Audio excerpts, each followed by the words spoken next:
এতিয়া সিহঁতি ইয়াক মাৰিলে দেই, মাৰি কিনে ক্ষমা খুজি দিলে। আজি ৰাইজে ক্ষমা খুজিলে কাৰণে মাৰি ললে। কাইলৈ কিন্তু আমি যদি সিহঁতক মাৰো ন, তেতিয়া কিন্তু আমি ক্ষমাহে খুজি দিম আৰু একো কৰিব নোৱাৰিব।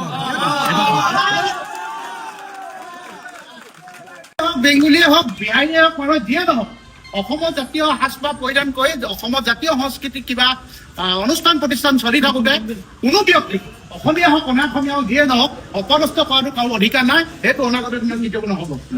তেখেতলোকে যেতিয়া মাফ খুজিবই, তোমাৰ মাফ খুজিলে যে ক্ষমা কৰিব লাগিব। তেখেতলোকে এইটো ভুল কৰিলে, ছাত্ৰ সন্থাই এখেতলোকক ছাত্ৰ সন্থাৰ জেগাত ৰাখিবনে?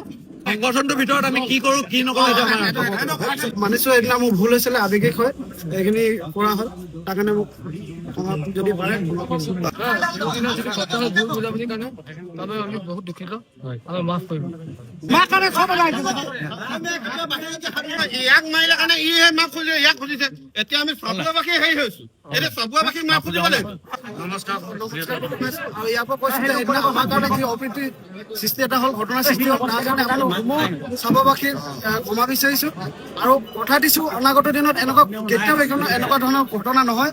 তাৰ কাৰণে মই হয়টোৱে ক'ব লাগিব। অঞ্চলৰ ৰঙালী বিহুত যদি ঘটনা হ'ল তাৰ বাবে আমি বহুত দুখিত। আমি চাববাসী ৰাইজৰ আগত ক্ষমা বিচাৰিছো।